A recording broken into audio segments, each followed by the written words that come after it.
I am Diane Lucas, and welcome to Book 101 Review. Book 101 is all about the books that I read for the last 40 years. And today I have my feature author of the month of December, and of course, award winning author, Miss Cat Rambo.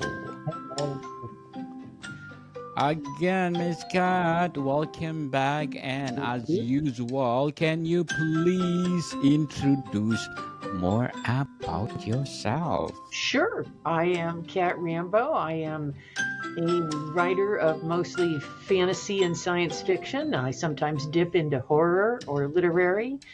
I live in the US. My most recent book is Rumor Has It, which is a space opera, and I run the Rambo Academy for Wayward Writers, which is a little online writing community that also does some classes.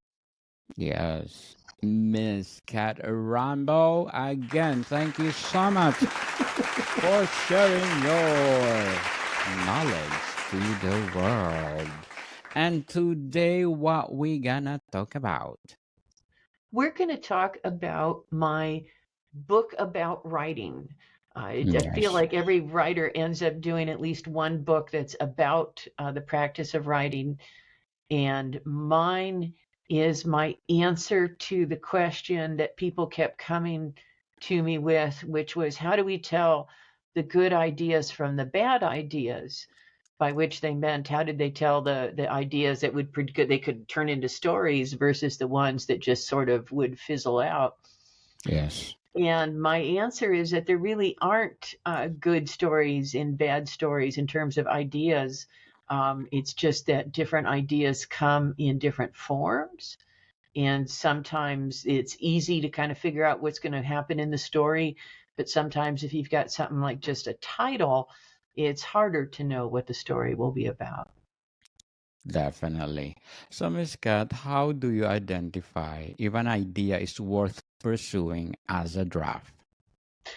I think that if you are interested in writing it, if you have even a little spark of interest, that is what's necessary. And there really isn't anything unique about, and I mean, one of the things that I came across in grad school was one of my teachers gave us in our workshop a lament. And the lament was a scribe who wrote, how can I write any stories? All of the stories have already been written. I can write nothing new. And he was writing in 300 BC. So Mm, this is not a, it's not we're not discovering new minds of stories at any point. It's what the writer brings to the idea. It's what their kind of unique perspective, their unique experience, their unique outlook on life that ends up making the story worthwhile. what steps can you take to clarify a vague idea into a clear concept? It's good if you can figure out what is sometimes called the log line. And the log line is just describing the story and what happens in it in one or two sentences, and outlining, there is a guy in a town and he Yes. goes outside and finds bugs on his garden and then he has to fight the bugs. I mean, that's a very bad example. Yes, Um, definitely. but you need to know kind of uh, what's happening, who's it happening to, and where is it happening. How important is a research in shaping an initial idea into a draft? Say that again. How important is research in um, shaping? well, I think that depends, because I think research is one of the ways writers can end up procrastinating on writing, Yes. so they do researching instead. um, but sometimes also you can do research that isn't for any story that you're writing. You're just sort of reading in a particular subject, and you ended up coming out with all sorts of interesting story ideas. And I think that is very fruitful research. I think I don't think you have to do a lot of research before you write. If you're writing a short story, if you're writing a novel, you might want to do substantially more research.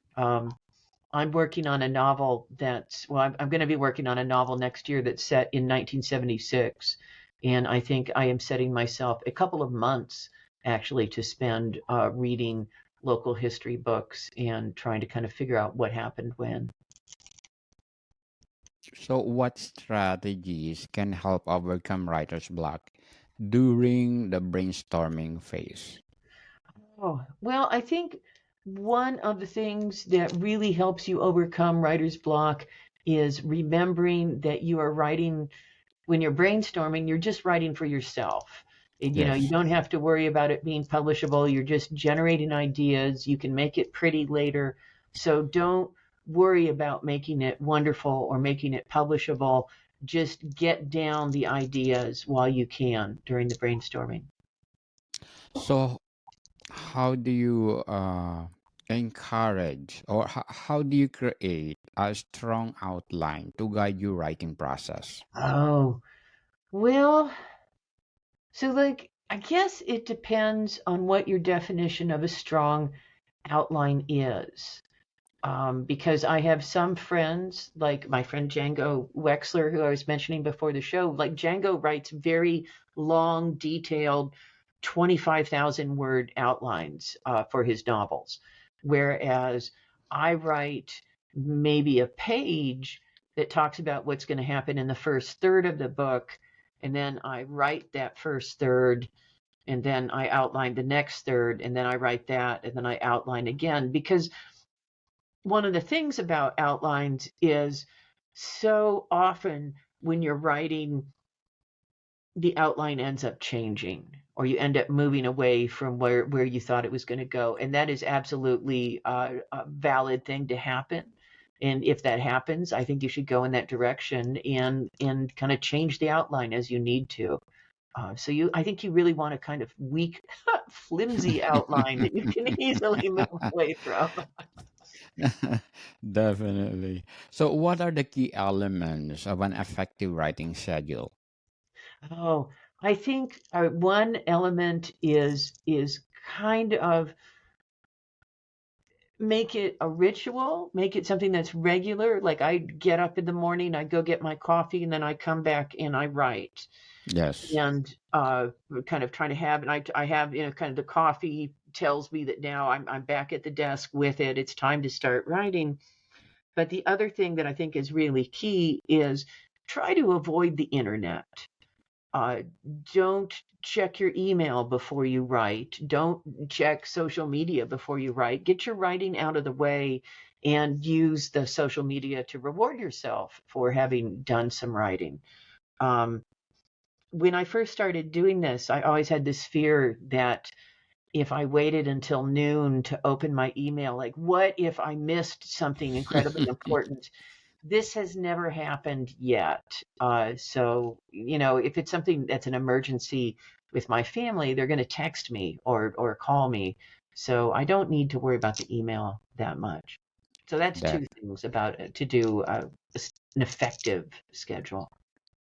So, Miss Cat, moving from idea to finished draft, which chapter of this book you want to share to us? Um, I think the one that I really appreciate, or the one that I think is really fun, is it's the chapter on generating a story if you just got a title. Yes. And because I think that's really interesting because sometimes you do get just a title and you have to sit down and figure out kind of like what is built in to the title. And one of the reasons that I particularly like that chapter is with each chapter I've included a story that got generated in that way. So I have a story that came out of just a title, which is appeared in Clark's World, gosh, a while back, called "I'll Gnaw Your Bones," the Manticore said. which I thought was just an absolute fabulous title. And I told it to my partner at the time, and they're like, "Oh, I don't like that title." And I was like, "No, I will write the story." And so, so I Yes. love that story because it came out of just a title. And part of writing it was looking at it and saying, okay, what sort of story does this title predict? So, how do you determine the appropriate tone and style for your draft? Um, Usually it's not something that I worry about in the first draft because I kind of will let whatever emerges emerge, and it may be wildly uneven. But that's part of what revision is for, is going back and fixing it. If it's something like I want to get a particular tone, like say a Victorian literature tone or something like that, like when I was writing steampunk, I might do this. I sometimes will do some reading in 19th century literature just to kind of get that sort of that feel of that flavor and that the cadence of the sentences. What role does feedback play in refining an idea before starting the draft? Oh, I think it can be so valuable to have somebody to articulate your ideas to, and who just, even if they're just like, oh, that's an interesting idea, because often for a writer, it's just the act of saying aloud what it is that you want to write in the story that helps you figure it out. So I don't even know if I mean, I could be actually talking to the cat here Yes. and perhaps getting a good idea, better ideas of what I want to do. Um, so feedback is super useful if you've got somebody who can give it to you, but it's not absolutely necessary to have a smart being participating in it. You can just be talking to the cat. So, how can you break your writing into manageable sections to stay focused? Oh, I what I do is I set a timer when I sit down to write, and I write for 30 minutes. And I just kind of work pretty solidly for 30 minutes, and then at the end of the timer I get up and I move around and I go do some housework, or I go maybe cook something, or walk around the block or whatever, and then I come back and I do more half-hour sprints, and I try and do, I mean, for me, a day where I do like 3 or 4 half-hour sprints is a really good day, and I'm getting a lot of writing done if I'm doing that. Yes, definitely. So, how do you balance creativity and structure when drafting? Oh, I tend to just let the creativity go and worry about imposing structure later on. Um, Unless it's something, maybe where it's something where I'm using the structure to guide the writing, by which I mean I've chosen a really specific structure, like it's going to be told in the form of newspaper articles, or it's going to be, say, a particular poetic form or something like that. And in that case, I think that's sometimes really useful because those that something about having those constraints inspires creativity. So, Miss Cat, what techniques can help you to stay motivated throughout the writing process? I think remembering to get up and stretch periodically, and not Yes. just go head down and work and work and work. I just finished up a manuscript that I sent off to my agent on Friday, and I could tell, like last week I was just, I'd sit at the desk and work, and then I really had to kind of like force myself to get up and go do something else because I just wanted to be done with the manuscript. Yes, Oh. definitely. So, Miss Cat, what will be your advice again for those people want to enter to this industry? I would suggest that write the stuff that you enjoy, write the stuff that you love, that makes you happy while you're writing it, because this is not an industry where you probably are going to make a lot of money, right? If you're going to go into an industry where you want to make a lot of money, like computer science or Yes. something like that would be much smarter.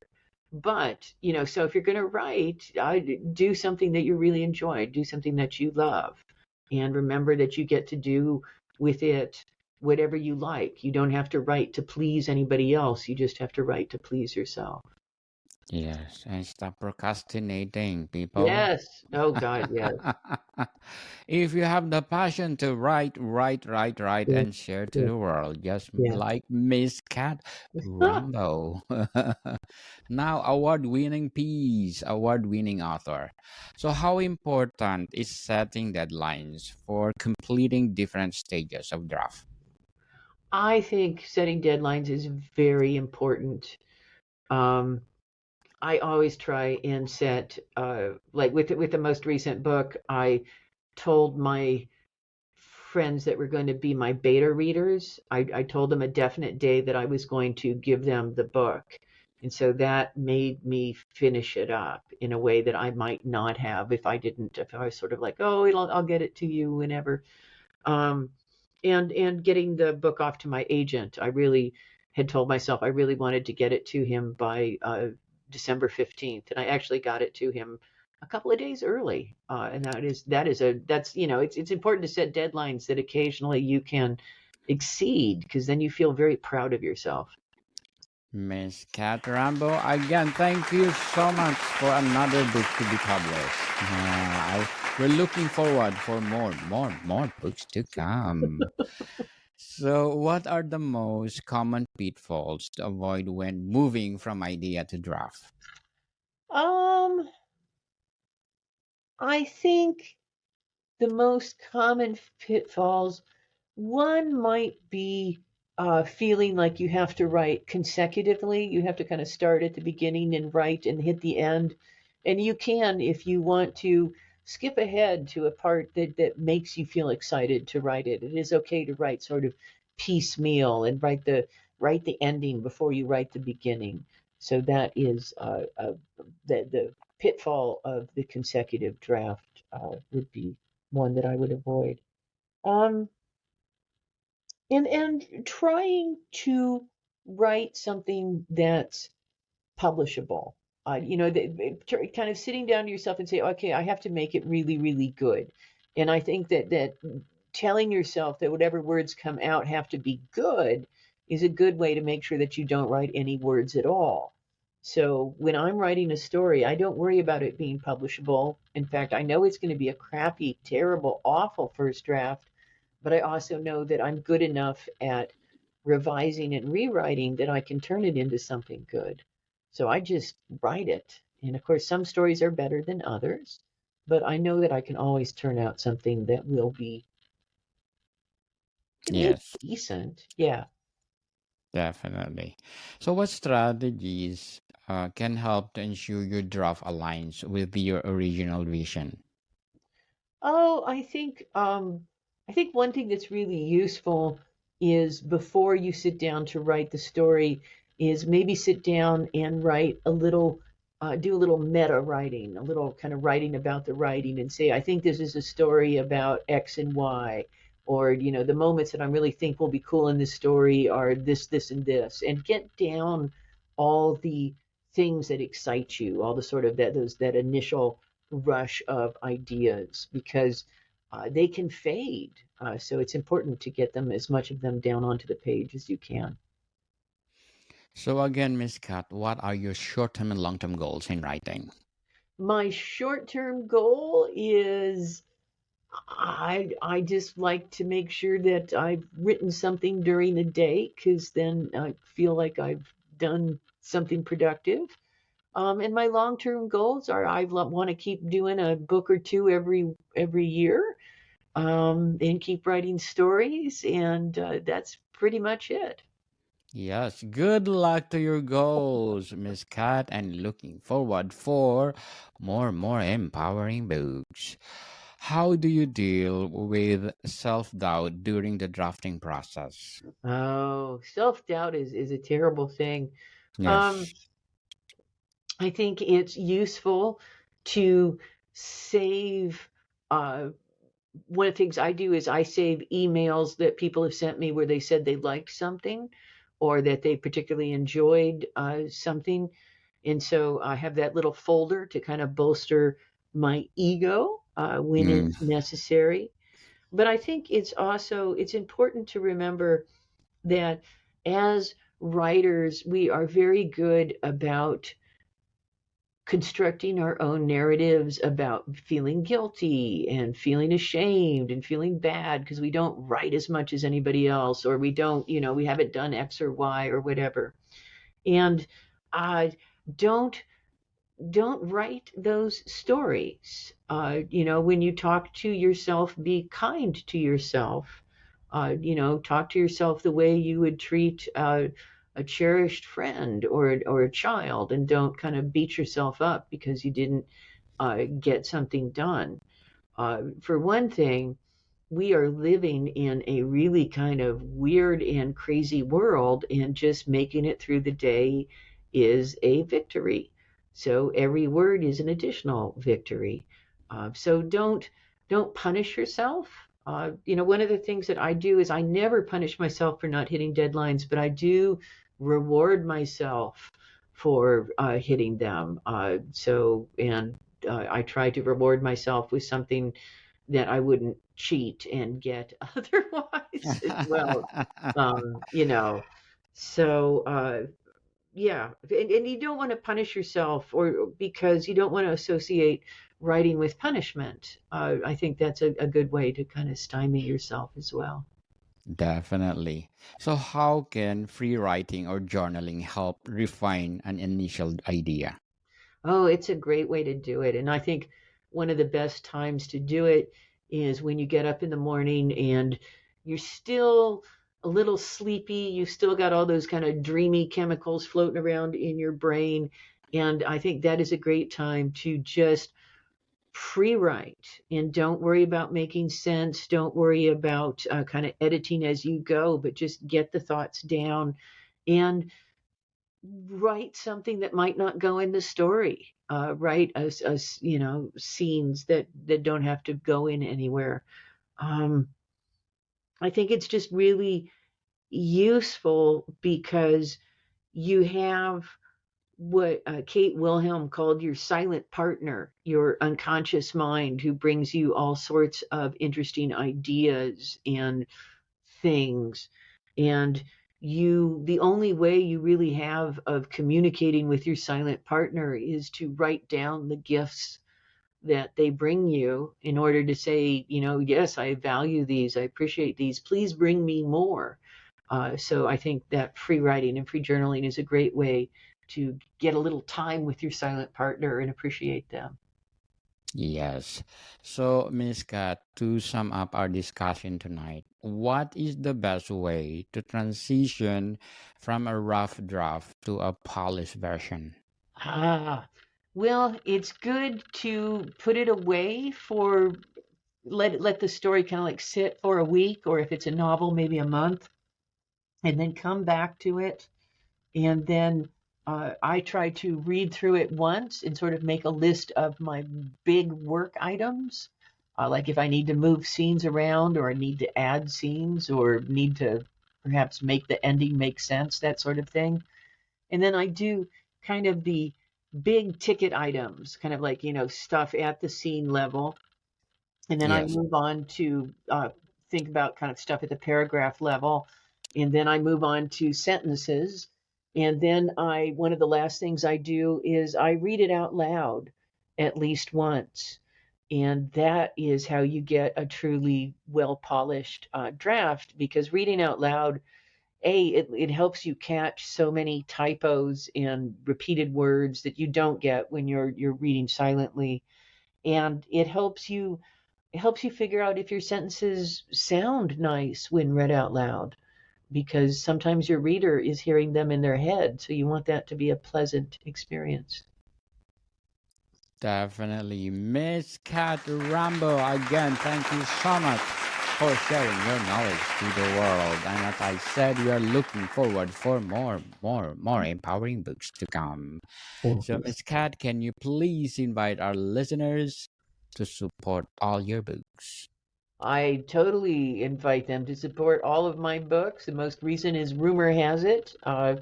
But come check out my website is catrambo.com, and there's a whole bunch of the books on there, and the writing community that I run. And it's a new website, so I'm super proud of it. Come take a look. Yes. Yes, people, let's support Miss Cat Rambo because if you support her, more, as I said, empowering books to come. So, Miss Yay! Cat, thank you for your time. Thank you very much. More to come, people. See you soon.